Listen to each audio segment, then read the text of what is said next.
The Outsiders, Chapter 2. Dally was waiting for Johnny and me under the streetlight at the corner of Pickett and Sutton, and since we got there early, we had time to go over to the drugstore in the shopping center and goof around. We bought Cokes and blew the straws at the waitress, and walked around eyeing things that were lying out in the open until the manager got wise to us and suggested we leave. He was too late, though. Dally walked out with 2 packages of Cools under his jacket. Then we went across the street and down Sutton a little way to the Dingo. There were a lot of drive-ins in town. The Socials go to the Way Out, into Rusty's, and the Greasers go to the Dingo into Jay's. The Dingo is pretty rough hangout. There's always fights going on there, and once a girl got shot. We walked around talking to all the greasers and hoods we knew, leaning in car windows or hopping into the back seats, and getting into on who was running away, and who was in jail, and who was going with who, and who could whip who, and who stole what, and when, and why. We knew about everybody there. There was a pretty good fight while we were there between a big 23-year-old greaser and a Mexican hitchhiker. We left when the switchblades came out, because the cops would be coming soon and nobody in his right mind wants to be around when the fuzz show. We crossed Sutton and cut around behind Spencer's Special, the discount house, and chased 2 junior high kids across the field for a few minutes. By then it was dark enough to sneak in over the back fence of the nightly double drive-in movie. It was the biggest in town, and showed 2 movies every night, and on weekends 4. You could say you were going to the nightly double and had time to go all over town. We all had money to get in. It only cost a quarter if you're not in a car, but Dally hated to do things the legal way. He liked to show he didn't care whether there was a law or not. He went around trying to break laws. We went to the rows of seats in front of the concession stand to sit down. Nobody else was there except 2 girls who were sitting down front. Dally eyed them coolly, then walked down the aisle and sat right behind them. I had a sick feeling that Dally was up to his usual tricks, and I was right. He started talking loud enough for the 2 girls to hear. Started out bad and got worse. Dally could talk awful dirty if he wanted to, and I guess he wanted to then. I felt my ears get hot. Two-Bit or Steve Reed and Soda would have gone right along with him, just to see if they could embarrass the girls. But that kind of kicks just doesn't appeal to me. I sat there, struck dumb, and Johnny left hastily to get a Coke. I wouldn't have felt so embarrassed if they had been greasy girls. I might have even helped old Dallas. But those 2 girls weren't a kind. They were tough-looking girls, dressed sharp and really good-looking. They looked about 16 or 17. One had dark short hair, and the other had long red hair. The redhead was getting mad, or scared. She sat up straight, and she was chewing hard on her gum. The other one pretended not to hear Dally. Dally was getting impatient. He put his feet up on the back of the redhead's chair, winked at me, and beat his own record for saying something dirty. She turned around and gave him a cool stare. "Take your feet off my chair and shut your trap." Boy, she was good looking. I'd seen her before. She was a cheerleader at high school. I'd always thought she was stuck up. Dally merely looked at her and kept his feet where they were. "Who's gonna make me?" The one turned around and watched us. "That's the greaser that jockeys for the slash stage sometimes," she said as if we couldn't hear her.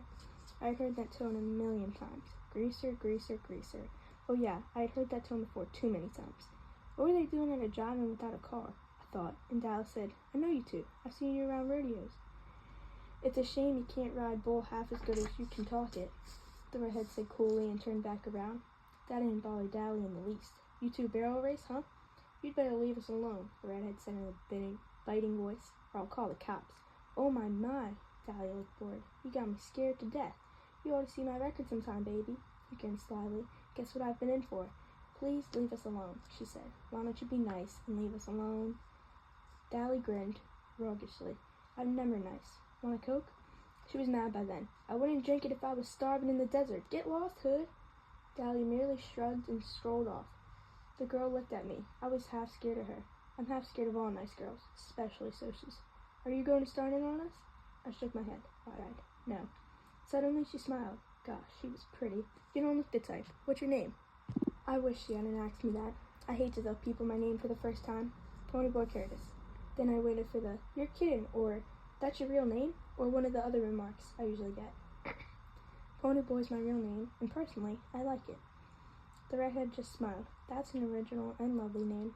"My dad was an original person," I said. "I've got a brother named Soda Pop, and it says so on his birth certificate. My name's Sherry, but I'm called Cherry because of my hair. Cherry Downs." "I know," I said. "You're a cheerleader. We go to the same school." "You don't look old enough to be going to high school," the dark-haired girl said. "I'm not. I got put up a year in a grade school." Cherry was looking at me. "What's a nice, smart kid like you running around with trash like that for?" I felt myself stiffen. "I'm a grease, same as Dally. He's my buddy." I'm sorry, Pony Boy, she said softly. Then she said briskly, Your brother Soda Pop, does he work at the gasoline station? DX, I think? Yeah. Man, your brother is a doll. I might have guessed you were brothers. You look alike. I grinned with pride. I don't think I look one bit like Soda, but it's not every day I hear socials telling me they think my brother is a doll. Didn't he used to ride in rodeos? Saddle bronc? Yeah, Dad made him quit after he tore a ligament, though. We still hang around rodeos a lot. I've seen you two barrel race. You're good. Thanks, Cherry said, and the other girl, who was named Marcia, said, How come we don't see your brother at school? He's not any older than 16 or 17, is he? I winced inside. I've told you I can't stand it that Soda dropped out. He's a dropout, I said roughly. Dropout. Made me think of some poor, dumb-looking hoodlum wandering the streets breaking out streetlights. It didn't fit my happy-go-lucky brother at all. It fitted Dally perfectly. You could hardly say it about Soda. Johnny came back then and sat beside me. He looked around for Dally, then managed to shy high to the girls and tried to watch the movie. He was nervous, though. Johnny was always nervous around strangers. Cherry looked at him, sizing him up as she had me. Then she smiled softly, and I knew she had sized him up right. Dally came striding back with an armful of Cokes. He handed one to each of the girls and sat down beside Cherry. This might cool you off. She gave him an incredulous look, and then she threw her Coke in his face. That might cool you off, Greaser. After you wash your mouth and learn to talk and act better, I might cool off too. Dally wiped the Coke off his face with his sleeve and smiled dangerously. If I had been Cherry, I would have beat it out of there. I knew that smile. Fiery, huh? Well, that's the way I like him. He started to put his arm around her, but Johnny reached over and stopped him. Leave her alone, Dal. Huh? Dally was taken off guard. He stared at Johnny in disbelief. Johnny couldn't say boo to a goose. Johnny gulped and got a little pale, but he said, You heard me. Leave her alone. Dally scowled for a second. If it had been me or Two-Bit or Soda or Steve or anyone but Johnny, Dally would have flattened him without a moment's hesitation. You just didn't tell Dallas Winston what to do. One time, in a dime store, a guy told him to move over at the candy counter. Dally had turned around and belted him so hard it knocked a tooth loose. A complete stranger, too. But Johnny was the gang's pet, and Dally couldn't just hit him. He was Dally's pet, too. Dally got up and stalked off, his fish jammed in his pockets and a frown on his face. He didn't come back. Cherry sighed in relief. Thanks, you had me scared to death. Johnny managed an admiring grin. You sure didn't show it. Nobody talks to Dally like that. She smiled. From what I saw, you do. Johnny's ears got red. I was still staring at him. It had taken more than nerve for him to say what he'd said to Dally.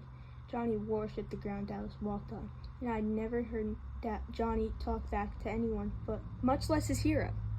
Marcia grinned at us. She was a little smaller than Cherry. She was cute, but that Cherry Valance was a real looker. Y'all sit up here with us. You can protect us. Johnny and I looked at each other. He grinned suddenly, raising his eyebrows so that they disappeared under his bangs. Would we have ever something to tell the boys? His eyes said plainly.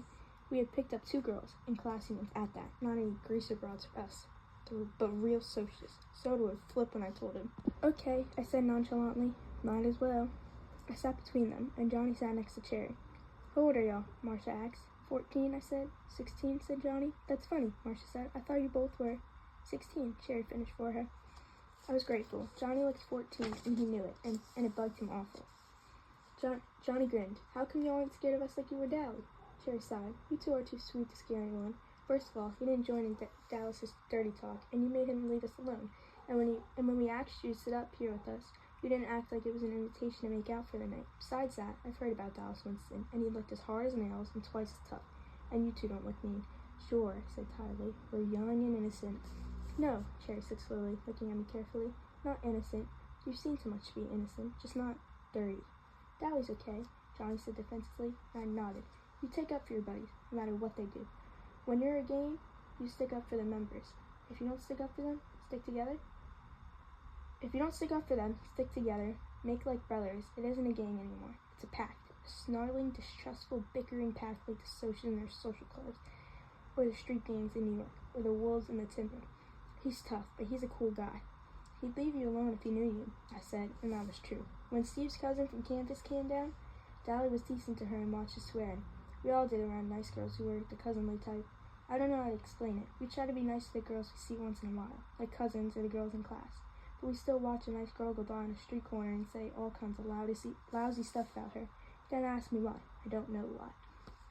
Well, Marcia said with finality, I'm glad he doesn't know us. I kind of admired him, Cherry said softly. So only I heard, and then we settled down to watch the movie. Oh yeah, we found out why they were without a car. They'd come with their boyfriends, but walked down on them when they found out the boys had brought booze along. The boys had gotten angry and left. I don't care if they did, Cherry sounded annoyed. It's not my idea of a good time to sit in a drive-in and watch people get drunk. You could tell by the way she said it that her idea of a good time was probably high class and probably expensive. They decided to stay and see the movie anyway. It's one of those beach party movies with no plot, no acting, but a lot of girls and bikinis and some swinging songs. So it was alright. We were all four sitting there in silence when suddenly a strong hand came down on Johnny's shoulder and another on mine, and a deep voice said, "Okay, Greaser, you had it." I almost jumped out of my skin. It was like having someone leap out from behind a door and yell, "Boo!" at you. I looked fearlessly over my shoulder, and there was Two-Bit, grinning like a chessy cat. Glory, Two-Bit, scare us to death. He was good at voice imitations, and it sounded for all the world like a snarling souse. Then I looked at Johnny. His eyes were shut, and he was as white as a ghost. His breath was coming in smothered gasps. Two-Bit knew better than to scare Johnny like that. I guess he forgot him. He's kind of scatterbrained. Johnny opened his eyes and said weakly, "Hey, Two-Bit." Two-Bit messed up his hair. "Sorry, kid," he said. "I forgot." He climbed over the chair and plopped down beside Marcia. "Who's this, your great-aunts?" "Great-grandmothers. Twice removed," Cherry said smoothly. I couldn't tell if Two-Bit was drunk or not. It's kind of hard to tell with him. He acts boozed up sometimes, even when he's sober. He cocks one eyebrow up and the other down, which he always does when something puzzles him or bothers him, or when he feels like saying something smart. "Shoot, you're 96 if you're a day." "I'm a knight," Marcia said brightly. Two-Bit stared at her admiringly. "Brother, you're a sharp one. Where'd you two ever get to be picked up by a couple of greasy hoods like Pony and Johnny?" "We really picked them up," Marcia said. "We're really Arabian slave traders, and we're thinking about Shanghaiing them. They're worth 10 camels apiece at least." "5, Two-Bit disagreed. "They don't talk Arabian, I don't think. Say something in Arabian, Johnny Cake." "Oh, cut it out," Johnny broke in. "Dally was bothering them, and when he left they wanted us to sit with them to protect them against wisecracking greasers like you probably." Two-Bit grinned because Johnny didn't usually get sassy like that. "We thought we were doing good if we could get him to talk at all. Incidentally, we don't mind being called Greaser by another greaser. It's kind of playful then. Hey, where is old Dally anyways? He went hunting some action. Booze or dams or a fight. I hope he don't get jailed again. He just got out." "He'll probably find a fight," Two-Bit stated cheerfully. "That's why I came over. Mr. Timothy Shepard and Co. are looking for whoever so kindly slashed their car tires, and since Mr. Curly Shepard spotted Dally doing it, well, does Dally have a blade?" "Not that I know of," I said. "I think he's got a piece of a pipe, but he busted his blade this morning." "Good. Tell him fight fair if Dally don't pull a blade on him." "Dally shouldn't have any trouble." Cherry and Marcia were staring at us. "You don't believe in playing rough or anything, do you?" "A fair fight isn't rough," Two-Bit said. "Blades are rough. So are chains and heaters and pool sticks and rumples. Skin fighting isn't rough. It blows off steam better than anything. There's nothing wrong with throwing a few punches. Socias are rough. Then getting up on one or two, or they rumble each other with their social clubs. Us greasers usually stick together. When we do fight among ourselves, it's a fair fight between two, and Dally deserves whatever he gets, 'cause slashed tires ain't no joke when you gotta work to pay for them. He got spotted, too, and that's his fault. Our one rule, besides stick together, is don't get caught. He might get beat up. He might not. Either way, there's not going to be any blood feud between our outfit and Shepard's. If we needed them tomorrow, they'd show. If Tim beats Dally's head in, and then tomorrow asks us for help in a rumble, we'll show. Dally was getting kicks. He got caught. He pays up. No sweat." "Yeah, boy," Cherry said sarcastically. Real simple. Sure," Marcia said, unconcerned. "If he gets killed or something, you just bury him. No sweat." "You dick okay, baby." Two-Bit grinned and lit a cigarette. "Anyone want a weed?" I looked at Two-Bit admiringly. He sure puts things to words good. Maybe he was still a junior at 18 and a half, and maybe his signbirds were too long, and maybe he did get boozed up too much, but he sure understood things. Cherry and Marcia shook their heads at his offering of cigarettes, but Johnny and I reached for one. Johnny's color was back and his breathing was regular, but his hand was shaking ever so slightly. The cigarette was steady. "Pony boy, will you come with me to get some popcorn?" Cherry asked. I jumped up. "Sure. Y'all want some?" "I do," said Marcia. She was finishing the Coke Dally had given her. I realized then that Marcia and Cherry weren't alike. Cherry said she wouldn't drink Dally's Coke if she was starving, and she meant it. It was the principle of the thing. But Marcia saw no reason to throw away a perfectly good, free Coke. "Me too," said Two-Bit. He flipped me a 50-cent piece. "Get Johnny some too. I'm buying," he added as Johnny started to reach into his jeans pocket. We went to the concession stand, and as usual, there was a line mile long, so we had to wait. Quite a few kids turned to look at us. We didn't see a kid grease and a Sochi cheerleader together often. Cherry didn't seem to notice. Your friend, one with the signboards, he's okay? He ain't dangerous like Dally, if that's what you mean. He's okay. She smiled and her eyes showed that her mind was on something else. Johnny, he's been hurt bad sometime, hasn't he? It was more of a statement than a question. Hurt and scared. It was socius, I said nervously, because there were plenty of socius milling around and some of them were giving me funny looks, as if I shouldn't be with Cherry or something. And I don't like to talk about it either, Johnny getting beat up, I mean. But I started in, talking a little faster than I usually do because I don't like to think about it either. It was almost 4 months ago. I walked down to the DX station to get a bottle of pop and to see Steve and Soda, because they'll always buy me a couple of bottles and let me help work on the cars. I don't like to go on weekends because then there's usually a bunch of girls down there flirting with Soda. All kinds of girls. Socius too. I don't care too much for girls yet. Soda says I'll grow out of it. He did. It was a warmish spring day with the sun shining bright. It was getting chilly and dark by the time we started for home. We were walking behind because we had left Steve's car at the station. At the corner of our block there's a wide open field where we play football and hang out. And it's often a sight for rumbles and fistfights. We were passing it, kicking rocks down the street and finishing our last bottle of Pepsi when Steve noticed something lying on the ground. He picked it up. It was Johnny's blue jeans jacket, the only jacket he had. Looks like Johnny forgot his jacket, Steve said, slinging it over his shoulder to take it by Johnny's house. Suddenly he stopped and examined it more carefully. There was a stain the color of rust across the collar. He looked at the ground. There were some more stains on the grass. He looked up and across the field with a strict expression on his face. I think we all heard the low moan and saw the dark, motionless hump on the other side of the lot at the same time. Soda reached him first. Johnny was lying face down on the ground. Soda turned him over gently, and I nearly got sick. Someone had beaten him badly. We were used to seeing Johnny banged up. His father clobbered him around a lot, and although it made us madder than heck, we didn't do anything about it. Those beatings had been nothing like this. Johnny's face was cut up and bruised and swollen, and there was a wide gash from his temple to his cheekbone. He would carry that scar all his life. His white t-shirt was splattered with blood.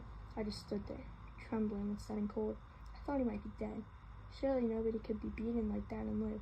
Steve closed his eyes and for a second, in a muffled groan, as he dropped on his knees beside Soda. Somehow the gang sensed what had happened. Two-Bit was suddenly there beside me. For once his comical grin was gone, and his dancing gray eyes were stormy. Darryl had seen us from our porch and ran towards us, suddenly skidding to a halt. Dally was there too, swearing under his breath and turning away with a sick expression on his face. I wondered about it vaguely. Dally had seen people killed on the streets of New York West Side. Why didn't he look sick now? Johnny sort of lifted him up and held him against his shoulder. He gave the limp body a slight shake. Hey, Johnny Cake?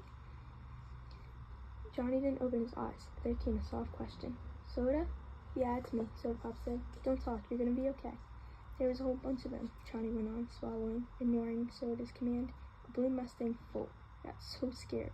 Tried to swear, but suddenly started crying, fighting to control himself, then sobbing all the more because he couldn't. I'd seen Johnny take a whipping with a 2x4 from his old man and never let out a whimper. That made it worse to see him break now. Soda just held him and pushed Johnny's hair back out of his eyes. It's okay, Johnny Cake. They're gone now. It's okay. Finally, between sobs, Johnny managed to gasp out his story. He had been hunted on football to practice few kicks when a blue Mustang had pulled out beside the lot. There were 4 socials in it. They had caught him, and one of them had a lot of rings on his hand. That's what had cut Johnny up so badly. It wasn't just that they had beaten him half to death. He could take that. They had scared him. They had threatened him with everything under the sun. Johnny was high-strung anyway, and nervous from getting belted every time he turned around and from hearing his parents fight all the time. Living in those conditions might have turned someone else rebellious and bitter. It was killing Johnny. He had never been a coward.